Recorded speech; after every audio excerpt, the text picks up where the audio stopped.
de milliers de citoyens demandent que soit inscrit dans la Constitution le fait de payer en liquide sans limitation de montant. Le cash, une passion nationale, comme nous le montre ce reportage édifiant de Mathieu Dupont. On nous avait prévenu, les Autrichiens sont champions d'Europe. Champions d'Europe du cash. 65% des achats sont réglés en liquide, le double de la France. Ici, les distributeurs de billets vous font de l'œil. Et une chose est sûre... Les Autrichiens ont toujours besoin d'argent dans les poches. Ça, c'est un fait.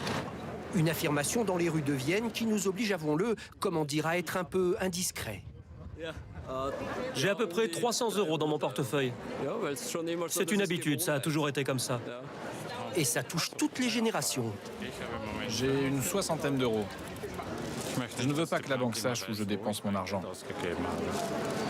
Devant un supermarché à la question « Payez-vous en liquide ?», nous avons notre réponse. Bien sûr, chaque paiement par carte, c'est comme si vous laissiez une trace GPS. En Autriche, petits commerces et grosses coupures cohabitent. Et il n'y a aucune honte à payer son sandwich à 2 € avec un billet de 100. C'est plus pratique. Comme ça, j'ai aussi des billets de 10, 20, 50. Indispensable même car beaucoup de restaurants, de bars n'acceptent pas les cartes de crédit. Et pour ce joli bouquet, la réponse est souvent la même. Seulement en cash. Chez Evelyne Kern, le cash, c'est plus qu'un moyen de paiement, c'est une religion.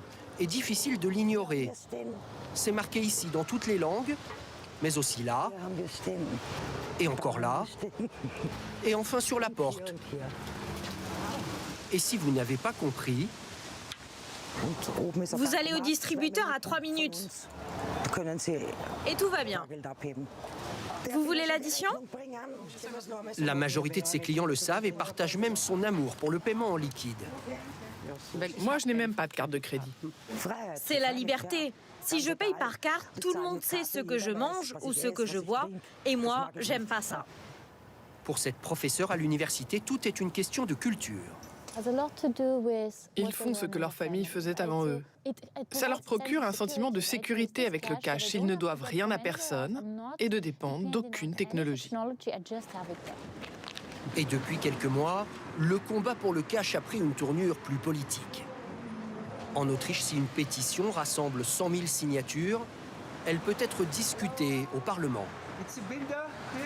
Dans cette petite entreprise, Sabine et Joseph ont lancé la leur face au risque de voir l'Union européenne limiter les transactions en liquide.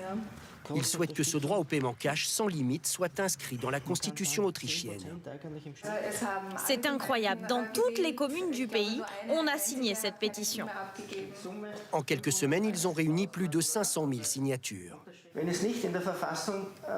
C'est important que ce soit inscrit dans la Constitution. Sinon, nos droits sont limités, réduits au fur et à mesure, pour finalement, un jour disparaître. Et ils ont trouvé un appui de poids à la Banque centrale autrichienne. Le gouverneur lui-même est pour. Et ne lui dites pas que la limite de 1 000 € imposée en France permet de lutter contre le blanchiment d'argent. Aujourd'hui, le blanchiment de l'argent ne se fait pas avec les cash, ça se fait avec des autres moyens plus compliqués que ça. À cause de ça, cette excuse n'a rien à faire.